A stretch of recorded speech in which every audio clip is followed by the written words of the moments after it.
అతను పేరున్న డాక్టర్ సమాజంలో గౌరవ మర్యాదలున్న వృత్తి చేస్తున్నాడు.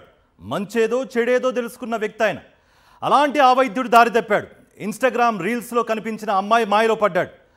అంతే, అప్పటి నుంచి భార్య బిడ్డలను నిర్లక్ష్యం చేశాడు. వైద్య దంపతుల కాపురంలో ఆ రీల్స్ గర్ల్ ఎలా చిచ్చుపెట్టిందో మీరు చూడండి. బంధం అనుబంధం అనే మాటకు అర్థమే మారిపోతుంది. పచ్చని సంసారాల్లో సోషల్ మీడియా చిచ్చురేపుతుంది.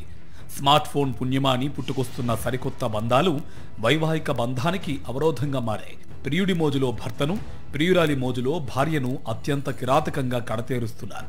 అనైతిక బంధాలు ఆత్మహత్యలకు సైతం దగ్గర చేస్తున్నాయి. సోషల్ మీడియా వచ్చాక పరస్త్రీ పురుష వ్యామోహంలో పడిన ఆలుమగలు పెళ్లి అనే పవిత్ర బంధానికి విలువ లేకుండా చేస్తున్నారు. జీవితాంతం కలిసి ఉండాల్సిన దంపతులు అర్ధాంతరంగా విడిపోతున్నారు. మరికొందరు నిండు జీవితాన్ని పణంగా పెట్టి లోకం విడిచిపెడుతున్నారు.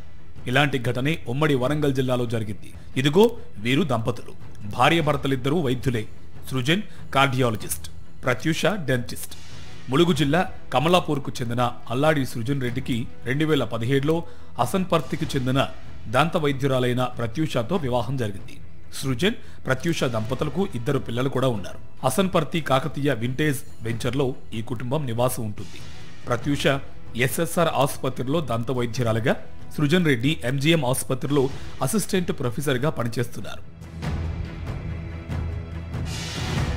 సాఫీగా సాగిపోతున్న సృజన్ ప్రత్యూషాల సంసారంలో ఇన్స్టాలో బొట్టబొమ్మ ఐడితో రీల్స్ చేసుకునే అమ్మాయి చిచ్చురేపింది. 9 నెలల క్రితం సృజన్కు ఇన్స్టాగ్రామ్ ఇన్ఫ్లుయెన్సర్ అయిన యువతితో పరిచయం ఏర్పడింది. యువతకి ఇన్స్టాలో 2 లక్షలకు పైగా ఫాలోవర్లు ఉన్నారు. డాక్టర్ సృజన్ పనిచేస్తున్న ఆసుపత్రి ప్రమోషన్ వర్క్ కోసం బొట్టబొమ్మ అక్కడికి వచ్చింది. అక్కడున్న వైద్యులతో ముఖాముఖి నిర్వహించింది. ఆ సమయంలో ఆ యువతి పట్ల డాక్టర్ సృజన్ ఆకర్షితుడయ్యాడు. ఇరువురి మధ్య ఏర్పడిన పరిచయం ప్రేమగా మారింది. సినిమాల్లోని పాటలకు స్టెప్పులు వేస్తూ ఆమె చేసే రీల్స్ కోసం మరింత దగ్గరయ్యాడు డాక్టర్ సృజన్. బుట్టబొమ్మను ఆసుపత్రి ఆపరేషన్ థియేటర్లకు కూడా తీసుకువెళ్లాడు.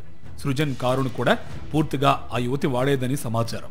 ఇటీవల ప్రత్యూష 2వ కాన్పు సమయంలో తల్లిగారింటికి వెళ్ళినప్పుడు ఆ యువతి వెళ్ళాకు వచ్చిందని, అంతగా వారి ప్రేమ బంధం బలపడిందని స్థానికులు చెప్తున్నారు. బుట్టబొమ్మ అందచందాలకు మైమరిచిపోయిన డాక్టర్ సృజన్ భార్య బిడ్డలను నిర్లక్ష్యం చేశాడు. డాక్టర్ కుటుంబంలో రీల్స్ గర్ల్ పెట్టిన చిచ్చు చివరకు ప్రత్యూష ప్రాణం తీసింది. బుట్టబొమ్మ మాయలో పూర్తిగా కూరుకుపోయిన డాక్టర్ సృజన్ ఓ దశలో ఆమెను పెళ్లి చేసుకునే దాకా వెళ్లారు. దీంతో ఆ డాక్టర్ కుటుంబంలో గొడవలు ప్రారంభమయ్యాయి. ఈ క్రమంలో డాక్టర్ సృజన్ తన భార్య ప్రత్యూషను శారీరక, మానసిక వేధింపులకు గురిచేసినట్టు తెలుస్తుంది. సృజన్ పెడుతున్న టార్చర్ను ప్రత్యూష తన అత్తమామలు పుణ్యవతి, మధుసూదన్కు చెప్పింది. అయినప్పటికీ వారి నుంచి ఎలాంటి స్పందన రాలేదు. ఈ క్రమంలోనే ఆదివారం సాయంత్రం ప్రత్యూష అనుమానాస్పద స్థితిలో చనిపోయింది. ప్రత్యూష ఉరివేసుకుని చనిపోయిందని డాక్టర్ సృజన్తో పాటు అతని కుటుంబ సభ్యులు చెప్తున్నారు. అయితే తమ కుమార్తెను హత్య చేసి ఆత్మహత్యగా చిత్రీకరిస్తున్నారని మృతురాలి కుటుంబ సభ్యులు ఆరోపిస్తున్నారు. ఈ మధ్యకాలంలో బాగుంటున్నారు అని చెప్పి మీరు సంతోషిస్తున్నటువంటి తరుణంలోనే ముఖ్యంగా ఎప్పుడైతే మెడికవర్ హాస్పిటల్ అనేది ఓపెన్ అయ్యిందో, ఆ ఓపెన్ అయిన దానికి ఇంటర్వ్యూలు చేయడానికి వచ్చినటువంటి భానుతు శృతి ఇలియాస్ బుట్టబొమ్మ అని చెప్పి ఇన్స్టాగ్రామ్లో ఉన్నటువంటి వ్యక్తి, ఆ ఆడదేవత అయితే ఉన్నదో అది మొత్తం ట్రాప్ చేసి దాని మాయలో పడి ఈయన కంప్లీట్గా దాన్ని చేసుకోవాలని ఒక దురుద్దేశాన్ని లోపల పెట్టుకొని నా బిడ్డను కొట్టడము, తిట్టడము, ఒక రకమైన టార్చర్ చేయడము, ఈ దాదాపుగా 8-9 నెలల నుండి ఇదే జరుగుతూ వచ్చింది. నా బిడ్డనేమో మారుతాడు మా నాన్న నా పేషెంటు సృజను, భానుతు శృతి, అదేవిధంగా వాళ్ళ తల్లిదండ్రుల పైన కఠినమైన చర్యలు తీసుకొని మాకు న్యాయం చేయాలని చెప్పి తీసుకుంటా ఉన్నాం. ఇంట్లో ఎవరు పేషెంట్ అని చెప్పుకోలేకపోవడము, దాంతో నేను కూడా మాకు పూర్తిగా తెలియకపోవడం, దానివల్ల నిన్న తను ఒక చిత్రహింసల పాలు చేసి అదొక మిస్టరీ డెత్. ఎట్లా అంటే అక్కడ చూస్తే మేము పోయి చూస్తే నా బిడ్డ ఇంటి మీద మొత్తం గాయాలే ఉన్నాయి. అక్కడ జరిగింది హ్యాంగింగ్ చేసుకున్నది అన్నది అసన్పర్తి విల్లా లోపల. అటువంటిది అక్కడ బాడీ లేదు. ఇన్నసార్ అపోలో హాస్పిటల్ అనేమో బాడీ ఉన్నది. అది కూడా వీడు ఇన్ఫామ్ చేయలేదు.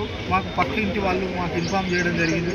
మేము తెలుసుకొని పోయేసరికి పాపం ఉంటుంది, మొత్తం గాయాలే, మొత్తం బ్లీడింగ్ మొత్తం ఉన్నాయి. ఇట్లా డాక్టర్ ప్రత్యూష మృతదేహానికి ఎంజీఎం మార్చురీలో పోస్టుమార్టం నిర్వహించారు. ఈ సందర్భంగా బంధువులతో పాటు పలువురు ఉద్యోగ సంఘాల నేతలు పెద్ద ఎత్తున మార్చురీకి తరలివచ్చారు. ప్రత్యూష కుటుంబ సభ్యులను ఓదార్చారు. రీల్స్ చేసే యువతి మాయలో పడి కట్టుకున్న భార్య ప్రత్యూష మృతికి కారణమైన డాక్టర్ సృజన్ను కఠినంగా శిక్షించాలని డిమాండ్ చేశారు. అయితే శృతి అనే అమ్మాయి వలలో పడి మరి మా అమ్మాయికి అన్యాయం చేయడం జరిగిందో వారిని ఏదైతే అబ్బాయి కూడా మరి కనీసం తల్లిదండ్రులు బుద్ధి చెప్పి గాడిన పెట్టే సందర్భాలు కూడా మనం చూడలేదు.